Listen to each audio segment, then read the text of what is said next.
Illinois Stories is brought to you by the Corporation for Public Broadcasting and by the support of viewers like you. Thank you.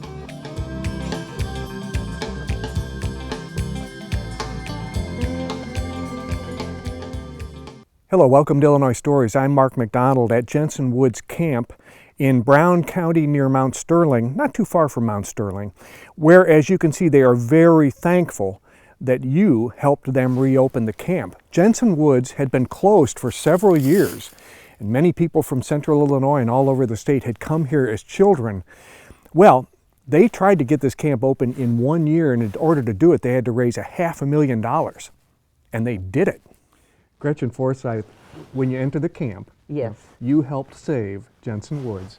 And actually, it's literally true, isn't it? Yes.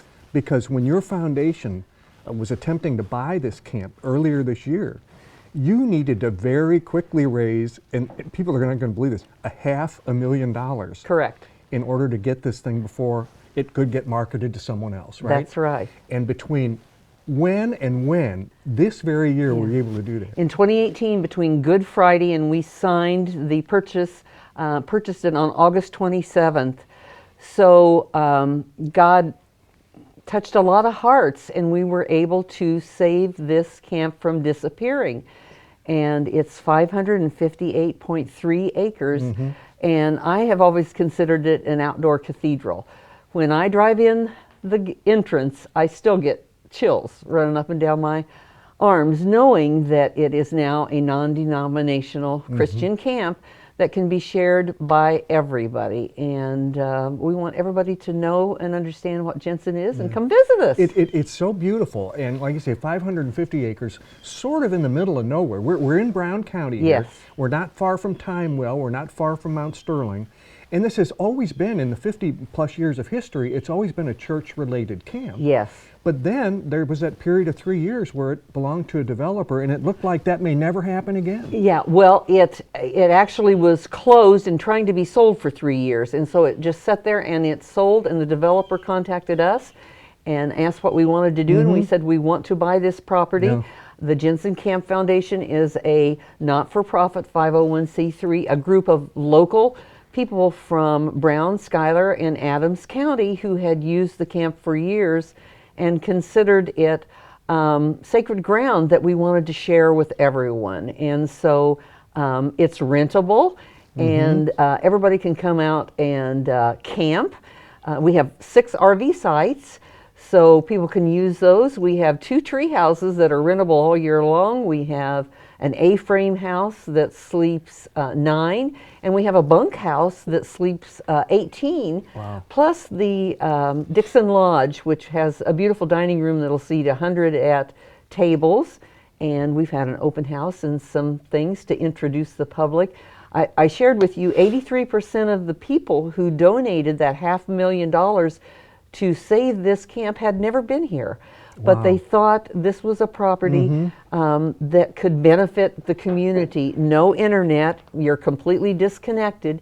It's just God and nature and tranquility. That earlier this year, when you were able to raise that money, you had Yes. some interesting stories. I mean, and I don't want you to name anybody, but there were some things that must have seemed like a miracle to you. Because you had some givers that were, well, who would have thought? Who would have thought? Yes, yes. We had a local church with 15 members that donated $50,000, and we had an elderly lady who donated the last $50,000. Who said, a local lady who said she wanted to know that this camp was going to go on for the next 100 years and that children would be enjoying it. Yeah. And tonight is our monthly board meeting that are open to the public, and we have a 9-year-old who is coming to the board meeting because she wants to know how she can start helping. She and her brother raised $200 selling lemonade. God love her. Yeah, when it was 100 degrees to funny. save this camp. And so she wants to get on board so that she can work the rest of her life in helping perpetuate Jensen Woods Camp. This is one of your favorite spots, and what's nice about this gazebo here, right next to the chapel and the dining room, is there's a pond here, and there's hills, of course, and woods, but this is pretty much what the whole 500 acres looks like, isn't it? Yes, It's a good picture. Yes, that's absolutely true. And this is one of the kids' favorite places during camp because we play games, we make homemade ice cream. The interesting thing about camp is sometimes we have really, really shy children who it's really hard for them to come together, and then sometimes we just have outgoing kids who are, you know, gung-ho, and when they're here a week, it's just amazing the difference in them. The growth, and no internet, no games. Creeking is something that I don't know whether you've heard about. The kids get in old clothes and go down in the hills and hollers and walk through the creek and get muddy from head to toe. And I don't know who laughs the loudest, whether it's the adults or whether it's the kids, but they come up and they're black. I mean, they're just mud from one end to the other. The only white you see is their eyes and their smiles. When you get to be our age, creaking means something different, doesn't it? Yes, I creak every day. That's true. Well, listen, during this program, we're going to get to hear about the history of this place. We're going to tour it a little bit. You've got a lady here who takes care of the horses. You've got horses here during the summer for the kids to ride. So we'll get a better view of what Jensen Woods is all about. Good. Thank you. Thank you for coming. Gretchen, one of the unique things about Jensen is the tree houses. And I bet the kids love this, as they have for decades. Yes, they do. We have 10 tree houses, and 2 of them are handicap accessible, so that if you're on crutches or you're in a wheelchair, you can come and enjoy nature. Yeah. And we're at one of the handicap accessible right here. Yes. And let's go ahead and walk up the ramp here. So if a child's in a wheelchair, he or she can easily get in this way. And then it's big enough that you could pack a whole bunch of kids in here. Yes. And they're on sleeping bags or cots or whatever. Yes, at least 15. And then, of course, the tarps get rolled up. Yeah. And in the summertime, they have access to nature and the woods. And so that's why they call it a tree house, because you look right down the hill and it's like you're in the trees. It's like you're in the trees. Oh man, that's nice. And the laughter, you know, this is such a quiet, tranquil place, but when it's camping time, you wouldn't believe the laughter. And cooking around campfires, singing around campfires. The kids always say, but I can't use my phone, or I can't play games. But by the second day, they are saying, did you know the birds sing? I heard a bird sing. And at night they'll say, there are stars. Did you see those stars up there in the sky? Look how bright the sky is. Yes. So there's something so enjoyable. Yeah. But the adults enjoy it as much as the kids do. It is just absolutely. I've had a lot of families that have contacted me and said, I want to rent a tree house. It's $5 a night per person, so it's pretty reasonable. It sure is. So that my kids can see what I did when I was a kid. And, you know, if you look out here over this ravine that we're looking at, we're in central Illinois, and there aren't many places in central Illinois that look like this. It looks like the Ozarks. Yes. It's really hilly and beautiful. Yes. It's just I have always considered Jensen Woods an outdoor cathedral. It is so peaceful, and it just renews you. There's something about being in nature that just fills us back up. And it's a pretty place, and it's right here in Illinois. Yep. It's in the belly button of Illinois, you know, right in the center. So we have. It's amazing. You meet people all over who say, yeah, I went to Jensen. And through the years, lots of people have formed lots of memories about their time with nature. Thank you. Wow, Terry Hauser. Now, these are your personal horses, right? Yes. But you know how to get them to show off, don't you? Oh, they're beautiful. What are their names? This is Harley. Which one is that? The one looking right at The us? one looking at us is Okay, Harley. The one behind him is Tonto. Oh, beautiful horses. And how would you describe them? What kind of horses are they? Harley is an old Morgan, and Tonto is a quarter horse. Wow. So the Morgan tends to be a little more solid and maybe not quite as tall. Is Right that? here. Oh, look at that. Thank Good. you. Oh, is that boy. Harley? Yes. Harley, you're a good man, and he's not afraid if I put my hand Oh, on no. him. Oh, what a great guy. Oh, these are your personal horses, but these Yes. horses come out here in the summertime Yes. when the kids are here. Oh yeah. Along with some other horses as well, right? Yes. How many horses would Harley. the kids have here in the summertime? I hope to have 15, so that I have 10 riders, and then I have 2 wranglers in training, which are kids that are between 14 and 18. And they come for a week and learn how to work with the kids and the horses, so there are extra eyes. And then I have an assistant that works with me also. So, and then you always need an extra horse, because it always seems like somebody has an injury or a limp. You always have a flat tire. You always have, yeah. You have a flat tire. Right. So, Okay. So there's always plenty of, and you might have as many as 60 kids here at a time in the summertime. So 10 horses is not too many. I mean, for trail rides, we would have, etc. we'll have 30 riders a week. We will have 3 separate horse camps every week. Is this one of the favorite things that the kids do while they're Oh, here? yes. I'll bet it is. Yes. Everybody who comes to camp gets to come and ride. And in fact, even some of the kids who have some disabilities like autism and some special needs, they have sort of special you have special horses for them. Yes. Yeah.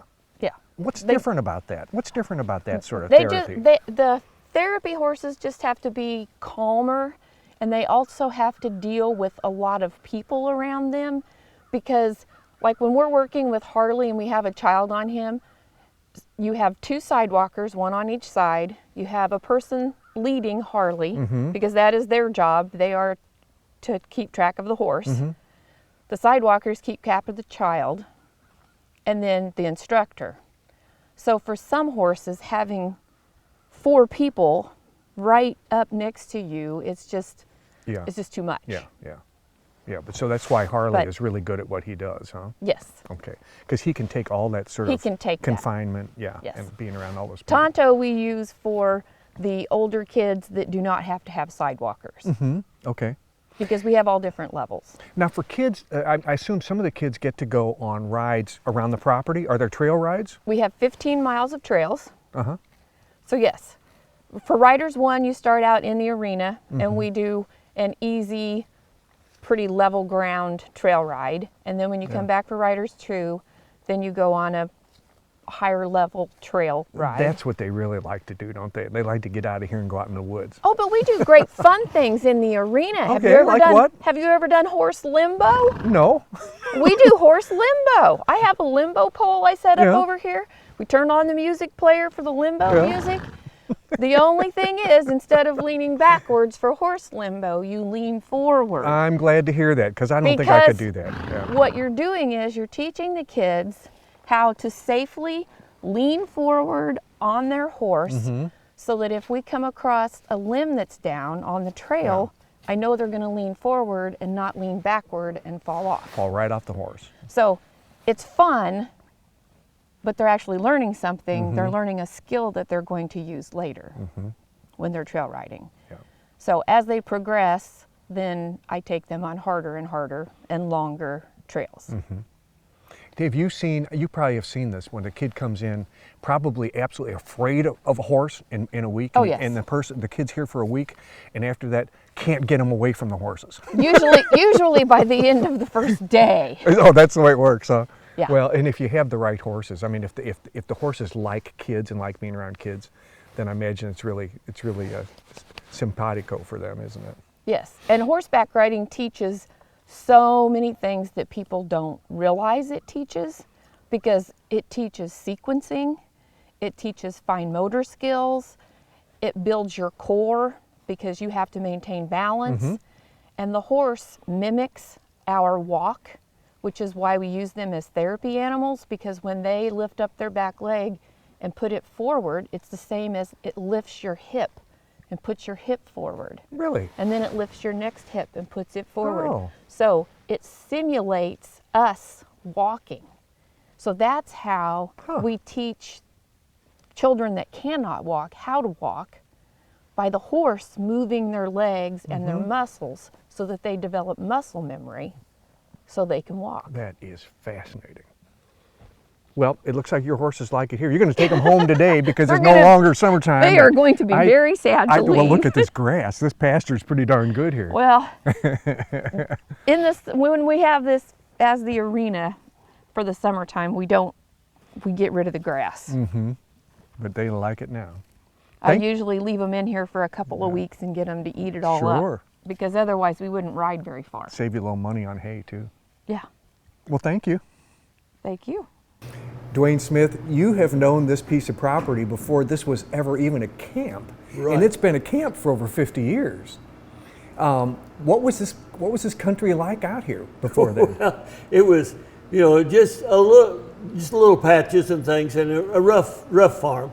Then when Rosalind was growing up. Now who's Rosalind? Okay, Florence and Ernest Jensen's daughter was named Rosalind, and she wanted to go to camp, and all the church camps were full. So Ernie decided that we ought to have a church camp in west central Illinois. So he was willing to donate some ground to get this started.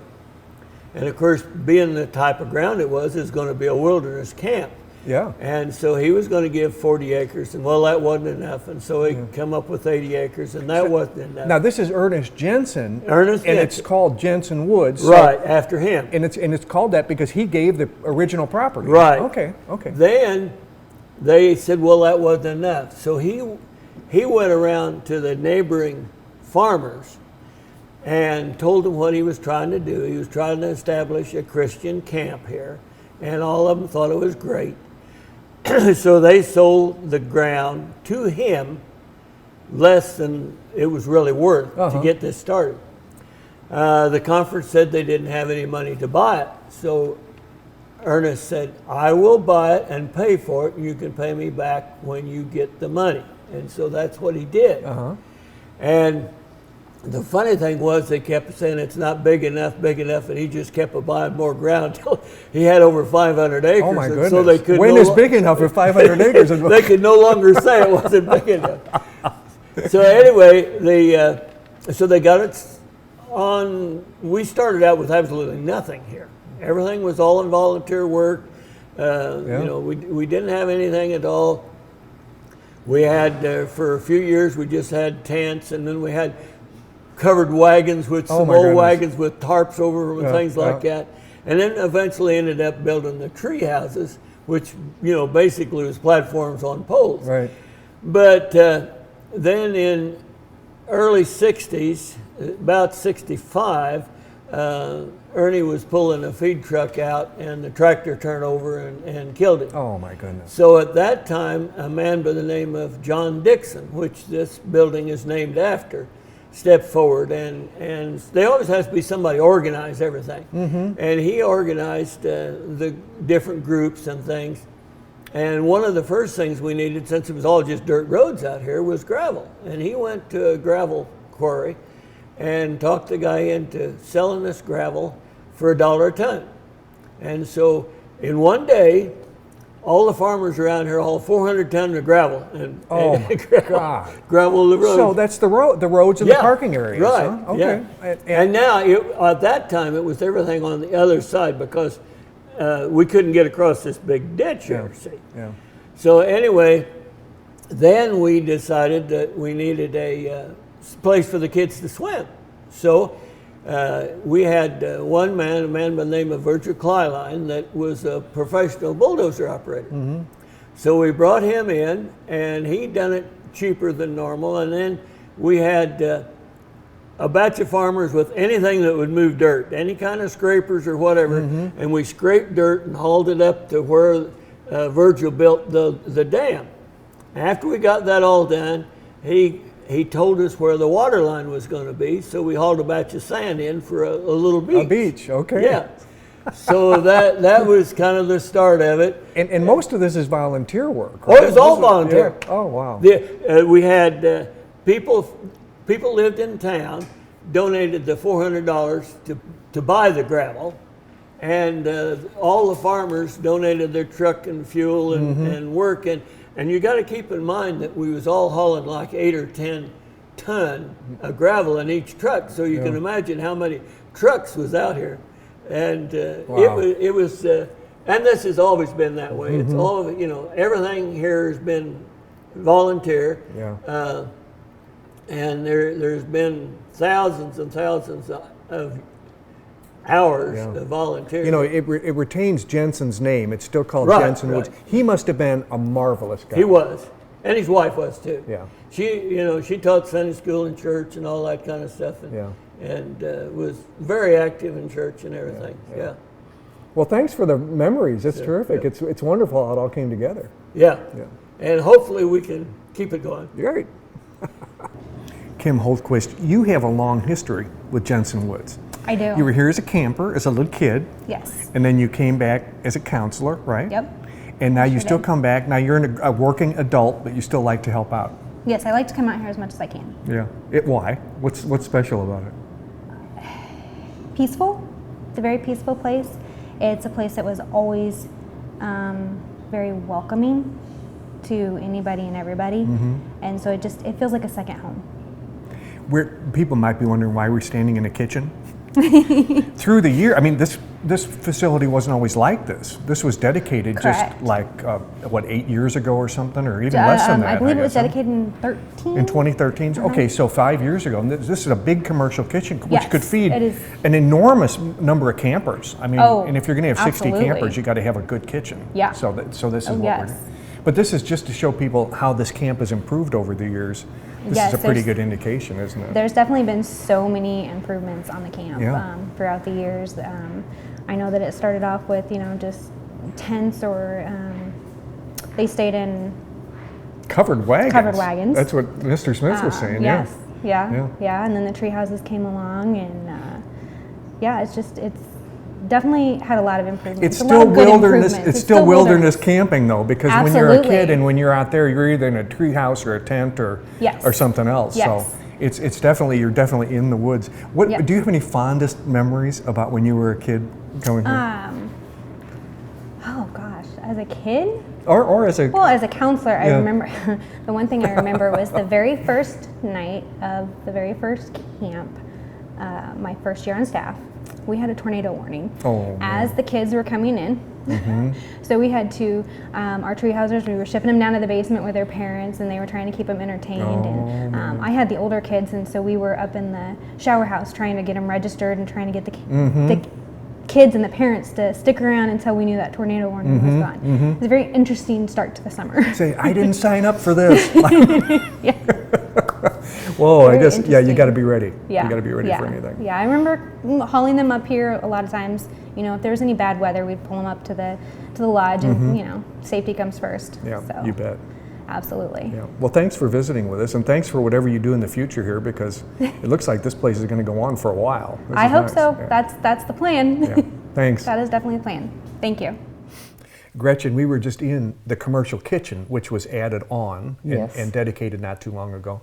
And this chapel was not here either. This was part of the same expansion and build on that came at the time of the kitchen. So this camp, Jensen Woods, has always been a church-affiliated camp, and it remains a church group camp, doesn't it? Yes, it's a non-denominational camp for everyone. And even if you don't have a church, we hope you will discover God through nature.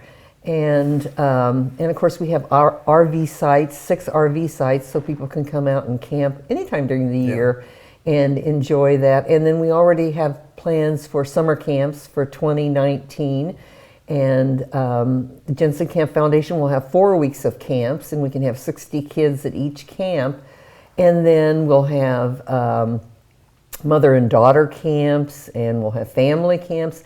And we're hoping that others will come out and rent the facilities and have camp, bring their own kids and adults. And the chapel is an interesting addition to all this, though. Yes. And the story behind the chapel is interesting because we talked about the Jensen family, donating the Yes. land for this camp. But then their daughter, Rosalind, who was an adult and passed away not too long ago, 2010, they said. gave a considerable amount of money to build this addition. Yes. And here we are now with a kitchen and a chapel. Yeah, she donated $400,000 to continue this, and because her parents had done so much and the community had done so much to make sure that this facility was available for people in West Central Illinois, but it's touched so many people. I can't tell you how many places I have gone and people said, I was at Jensen Well, Woods. you showed me a map, and with most of the counties of Illinois were represented for Yes. people camped here, and many states, many surrounding states. Yes. So it has touched a lot of people. Yes, it's touched a lot of people. Yeah. Come see us at Jensen Woods. Well, I want to thank you for spending the Thank day you. with us here. I know it's not high season for you, but it's been very nice to be Yes, here with you. thank you. And I want to remind you, now this will be next summer will be the first camp at Jensen Woods in like 4 years. And they're going to be welcoming many groups, maybe some of your kids as well. With another Illinois story near Mount Sterling, I'm Mark McDonald. Thanks for watching.